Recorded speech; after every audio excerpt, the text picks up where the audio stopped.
As I record this, the Bioshock Hub has 1,301 subscribers, but I think he deserves a whole lot more. That's why today I'm going to let my good friend Eric take the stage and take you through all of the Easter eggs and secrets in Bioshock Infinite and its DLCs.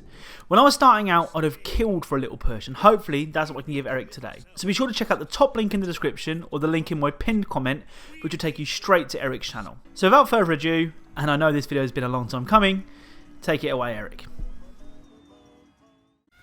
Hey, how's it going, guys? My name's Eric, and I run the channel TheBioshockHub. If you're interested in games such as the Bioshock franchise, The Last of Us, and soon-to-be Uncharted and Fallout, feel free to go check out my channel. Captain Excellent was kind enough to let me post this video and actually make this video for you guys, so hopefully you will enjoy it because I had a ton of fun making it, and it took a lot of hard work, but here we are. So, here's part 3 of the Bioshock collection Easter egg videos. This one is going to focus on Bioshock Infinite Burial at Sea Episode 1, and then Bioshock Burial at Sea Episode 2. So, again, hope you guys enjoy, and without further ado, let's hop into the video.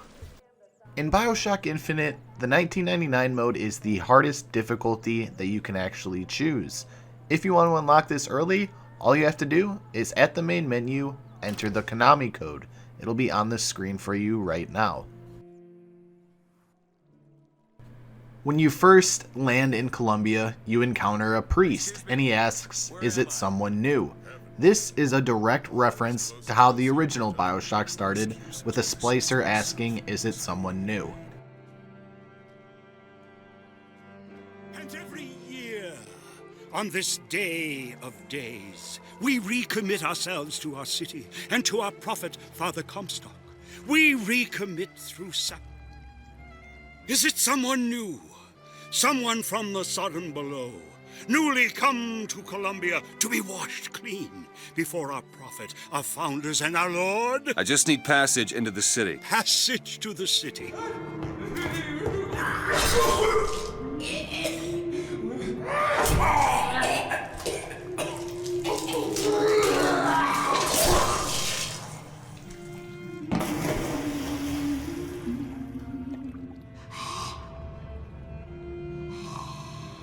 Is it someone new?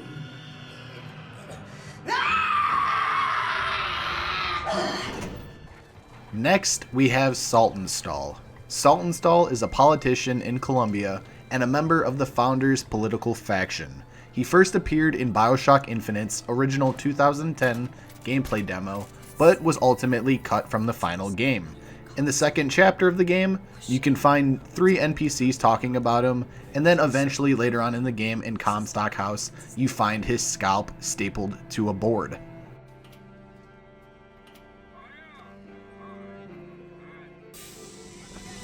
Perfect day for the celebration. There'll be hot dogs for the men, fried Rickies That for the girls, statue. and amusements for all I ages. just think it fails to capture Father Comstock's absolute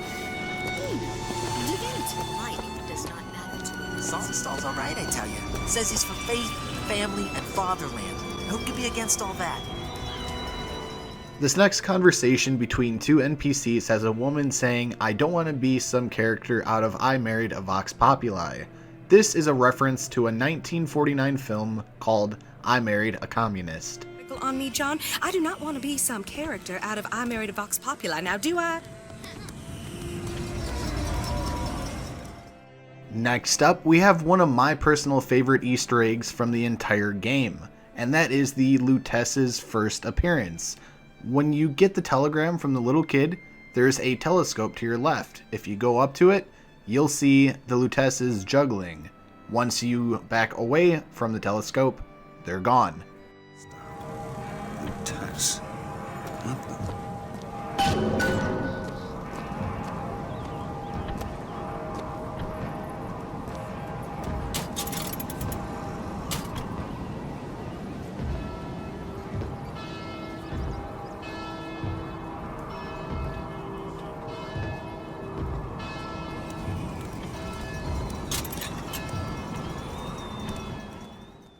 At the carnival, you come across a vigor machine that's selling Bucking Bronco 4.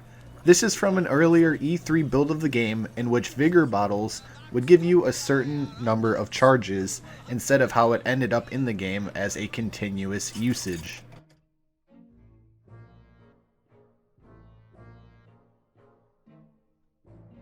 From a pre-release build of the game, we learn that the group's name, or the quartet, is called the B Sharps, as a reference to Homer Simpson's barbershop quartet called the B Sharps from The Simpsons. Oddly enough, in the finished game, it is changed to Albert Fink Presents.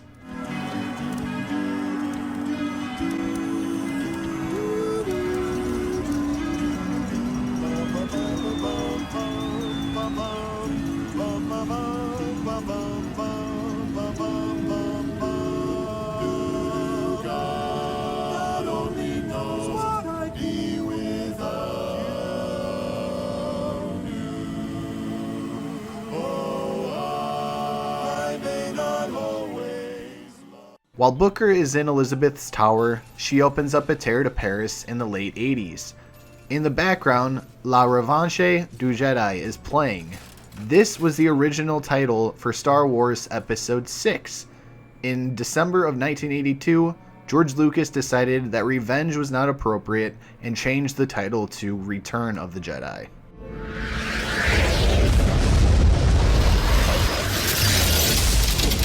Whoa!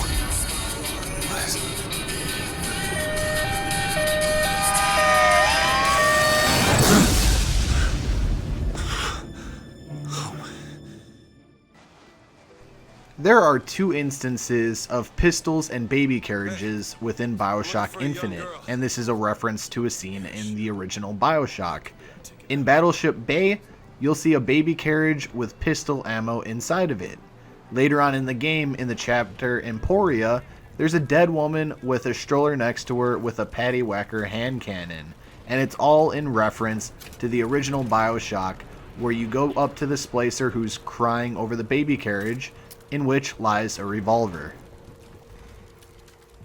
You are the lonely one. No one will be there to sing this song. Hush now. Mommy's gone. And Daddy too. Wait. This is happening before and none. Why aren't you here? Why is it today and not then when you...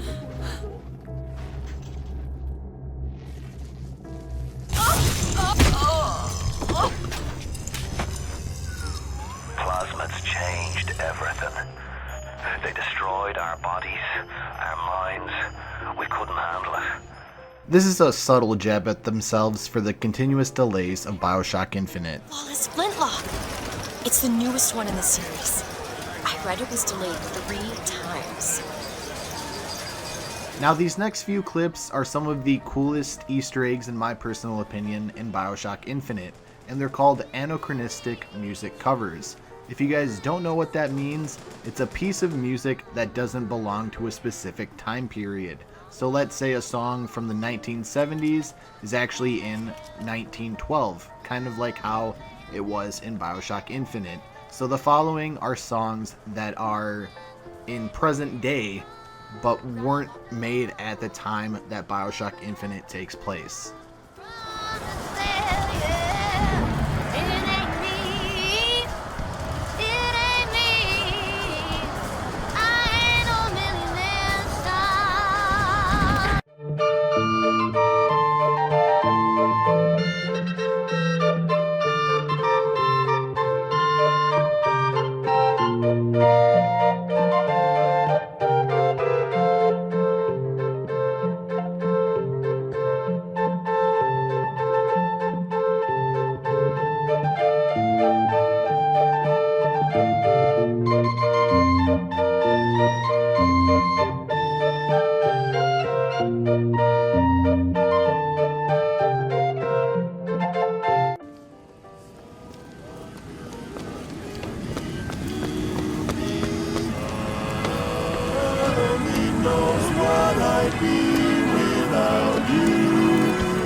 God only knows what I'd be without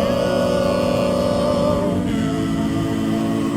Oh, I may not always. While in a bar in Shantytown, if you go down into the basement, you'll see a little kid trying to scavenge for food. Elizabeth helps him out by offering him a piece of food. Booker then can go grab the guitar, and you'll activate a secret Will the Circle Be Unbroken song. So, hope you enjoy.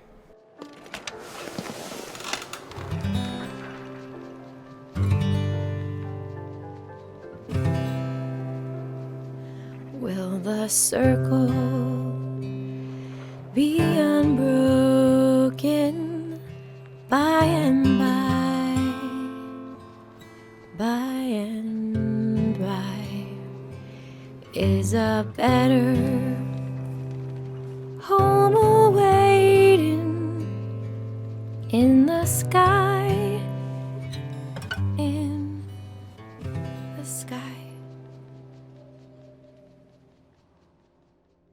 The 0451 code has always been in the Bioshock franchise, and it manages to find its way into Bioshock Infinite. This might be it. Why are you so keen on lockpicking and code breaking? If you put a person in a cage, they develop an interest in such things. I suppose so. And I won't be locked up again.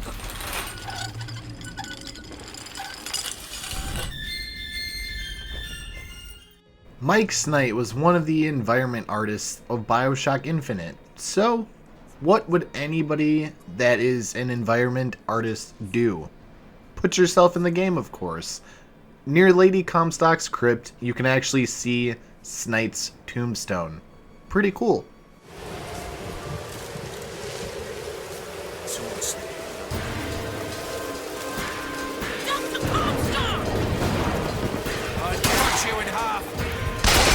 In Colombia, there's a multitude of different types of record players. However, I want to focus on two of them.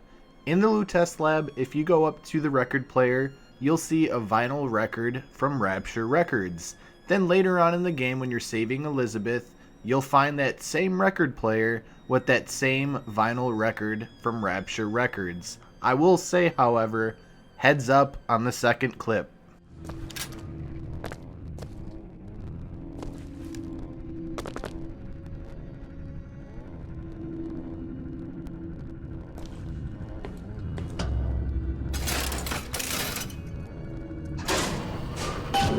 Should be able to head downstairs and get to Elizabeth now.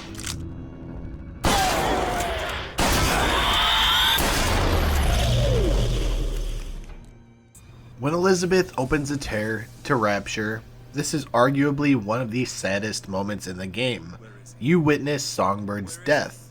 However, when the death scene is finally all said and done, if you look in the background in the tunnel, you can see a little sister and a big daddy. The little sister's crying and the big daddy has been killed. Just let go. There you go. There you go. Elizabeth, I'm sorry.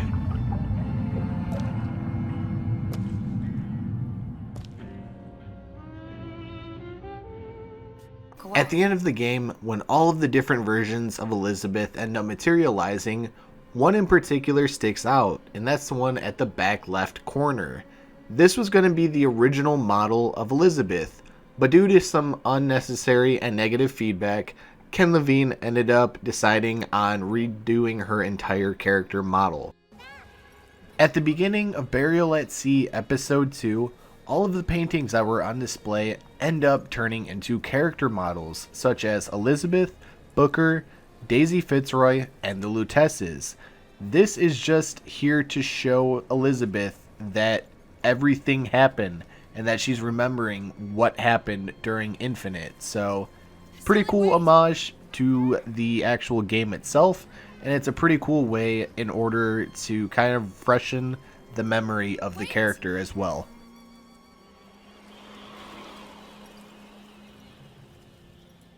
If you guys have played Burial at Sea Episode 2, you know how grotesque that this foreshadowing is. First off, we have the Ace of Spades, which signifies the ace in the hole for Atlas, and that ends up being Jack from Bioshock 1.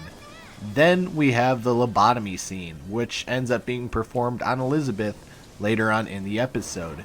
Also, the same exact table or chair that was used during Elizabeth's lobotomy is sitting right in the window, so pretty creepy if I do say so myself. Now finally, I'm going to leave you with probably the Easter egg that has been the most unsettling to me.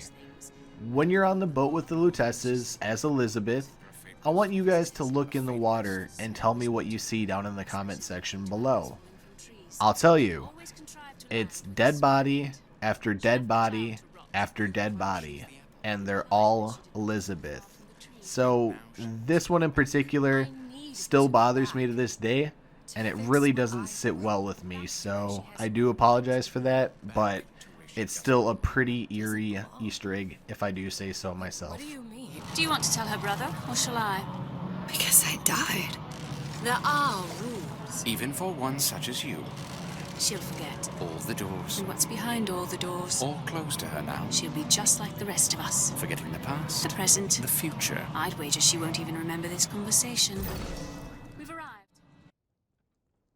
So those are all of the Easter eggs and secrets in Bioshock Infinite. Please take the time to go and check out Eric's channel. The link will be in the description and in the pinned comment. Thank you all for watching, and thank you Eric for making this video. And no doubt, I'll speak to you all very, very soon.